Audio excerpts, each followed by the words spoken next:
The sky goes dark before the rain arrives. Wind bends the grass flat. Thunder cracks so close that you feel it in your chest, and there is no roof waiting for you. For most of human history, a massive storm was not something you watched through a window. It could erase your fire, soak your bedding, flood the path home, scatter the animals you were hunting, and turn a familiar river into something you could no longer cross. If lightning struck nearby, there was no weather app to tell you whether the storm would pass in 10 minutes or continue through the night. So what did early humans actually do?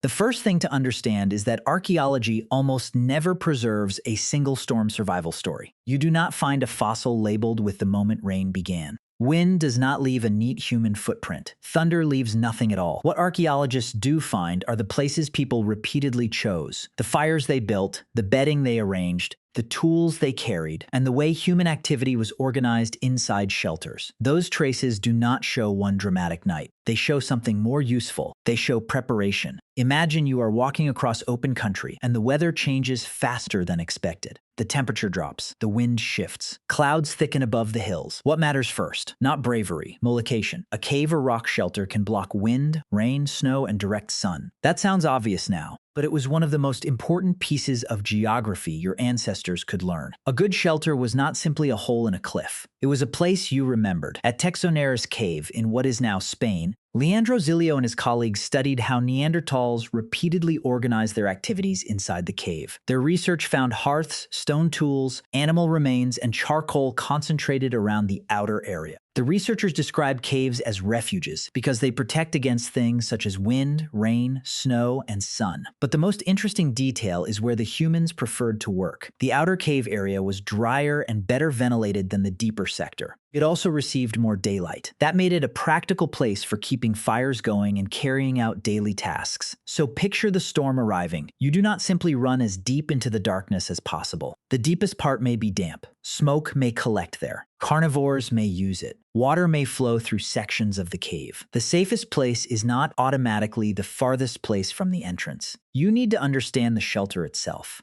Where does the wind enter? Where does rain reach? Where does smoke escape? Where does water collect on the ground? These questions sound simple, but answering them repeatedly turns a cave into something closer to a home. Now the rain hits. Everyone moves closer to the protected area. Children, food, tools, dry fuel, and anything difficult to replace become more important than comfort. A stone tool can survive getting wet. A bundle of dry plant material cannot. And that brings you to one of the most vulnerable technologies ancient humans depended on: fire. Fire gives heat. It gives light. It helps cook food. It can dry damp material. It becomes a place where people gather while bad weather traps them in one location. But fire has an enemy: water. A storm can kill an exposed flame in seconds. Wet wood is harder to ignite. Strong wind can blow sparks away or make a fire dangerous. If your group depends on flame, then protecting it becomes part of surviving the storm. There is good archaeological evidence that ancient humans did not treat fire casually. At Abric del Pastor, a small rock shelter in Spain, Carolina Malol and her colleagues studied Neanderthal occupations dating to a cold period tens of thousands of years ago. They found repeated hearths and microscopic traces of human-controlled combustion.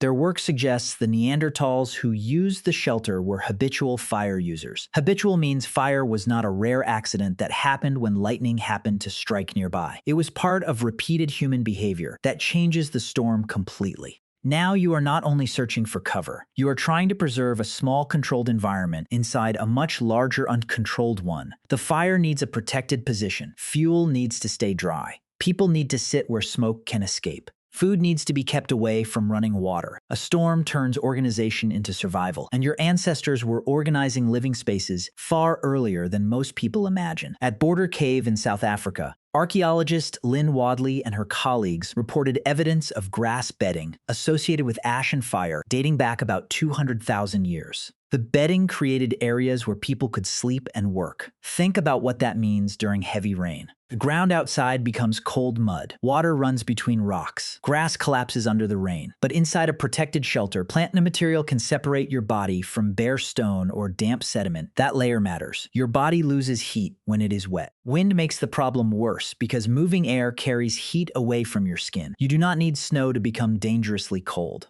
A soaked person exposed to strong wind can lose body heat even in conditions that would normally seem mild. So ancient storm survival was not only about avoiding lightning. It was about staying dry enough, warm enough. And together, at Sibudu, another South African rock shelter, Wadley and other researchers found evidence that people were constructing plant bedding by at least 77,000 years ago. These were not random handfuls of grass. Plant layers were placed where people slept and worked, and some bedding was burned, probably as part of maintaining the living area. The important idea is easy to miss. People were managing indoor space. That means when weather forced a group into shelter, they were not necessarily sitting in a chaotic pile waiting for the sky to clear. By the later Middle Stone Age, at least some groups were creating cleaner surfaces, maintaining hearths, preparing food, making tools, and organizing activity inside protected places. A storm could stop movement. It did not have to stop life. So reconstruct the scene. Rain is hammering the rock outside. Water pours from the edge of the overhang like a curtain. The wind pushes mist into the entrance. You sit farther back. Someone feeds small dry sticks into a hearth. Another person moves a bundle of grass away from the wet edge. Someone checks stone tools. Food is divided. A child sleeps on plant bedding. An older person watches the entrance. Archaeology preserved this exact evening? No. But it preserves the ingredients strongly enough that the reconstruction is reasonable. Shelter. Hearths, bedding, tools, repeated occupation, organized space. And there is another problem outside. The landscape has changed. A trail you walked that morning may now be a stream. A shallow crossing may be dangerous. Loose rock may fall from slopes. Trees can drop branches. Familiar animal tracks disappear underwater. This is where one of the most important human survival skills becomes useful waiting. Modern life teaches you to treat waiting as wasted time. In a prehistoric storm, refusing to move could be a brilliant decision. Why cross a flooded river now if you can wait for the water to fall? Why leave shelter while lightning is still striking open ground? Why chase frightened animals through poor visibility? You do not have to defeat the weather. You have to avoid making the weather more dangerous than it already is. That may sound passive, but it requires judgment. A shelter contains only so much food. A fire consumes fuel. Water can enter from unexpected directions. Predators may want the same dry cave. The storm may last longer than expected, so the group must continuously decide whether staying is safer than moving. Caves themselves could become dangerous. Water flowing through a cave can move sediment and objects.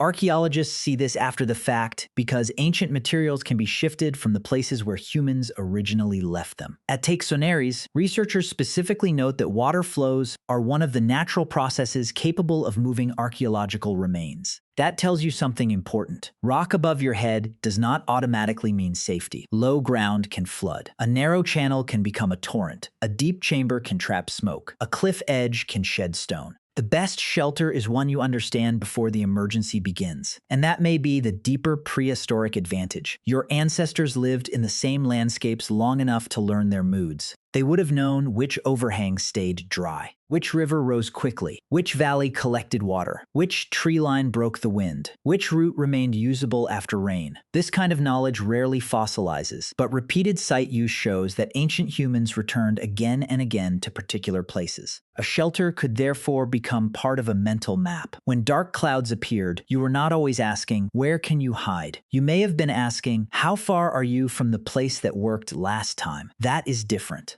It means storm survival begins before the storm. Fuel can be collected when it is dry. Food can be carried back before the rain becomes heavy. Useful shelters can be remembered. Children can learn which places flood. The group can move together before visibility collapses. Experience turns weather from a surprise into a pattern. Not a perfectly predictable pattern, but a familiar one. And social learning makes that pattern stronger. You do not need to personally survive every dangerous flood to learn that a river bend is risky. Someone older can show you. A route can be avoided because another person remembers what happened there. That is one of the strange powers of human groups. You can inherit survival information without inheriting the injury that created it. Now imagine the storm becoming truly violent. The wind screams across the entrance. Rain begins blowing sideways. A nearby tree cracks. The hearth weakens. What do you save first? Probably not everything. Portable tools matter because they are difficult to replace quickly. Dry fuel matters because fire may be difficult to restart. Food matters because hunting may be impossible after the storm.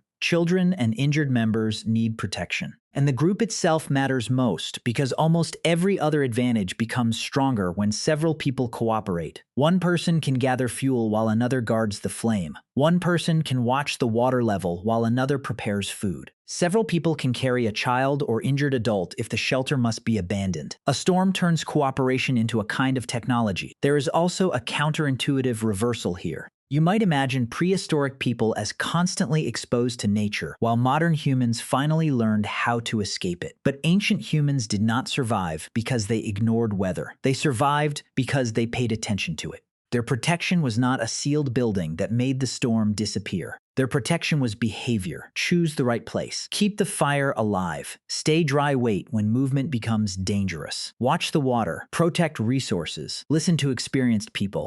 Move when the risk changes. That system is flexible because no two storms are identical, and sometimes it still failed. People could be caught away from shelter. Fires could die. Rivers could trap groups on the wrong side. Lightning could strike. Floods could destroy camps. Wind could damage temporary structures. Archaeology does not give you a world in which humans always made the right decision. It gives you a world in which enough people learned from enough failures for useful behavior to continue. That distinction matters. Your ancestors were not protected from extreme weather. They became better at living with uncertainty. And that may be why storms still change your behavior so quickly today. A dark sky makes you look for cover. Thunder makes you count the distance. Heavy rain makes you check the road, the roof, the power, the people around you. The technology has changed. The instinct to reduce exposure has not. You began this story with the sky turning dark and no roof waiting for you. But the real prehistoric shelter was never only the cave. It was the knowledge of where to go, what to protect, when to wait, and who to stay beside when the sky finally broke.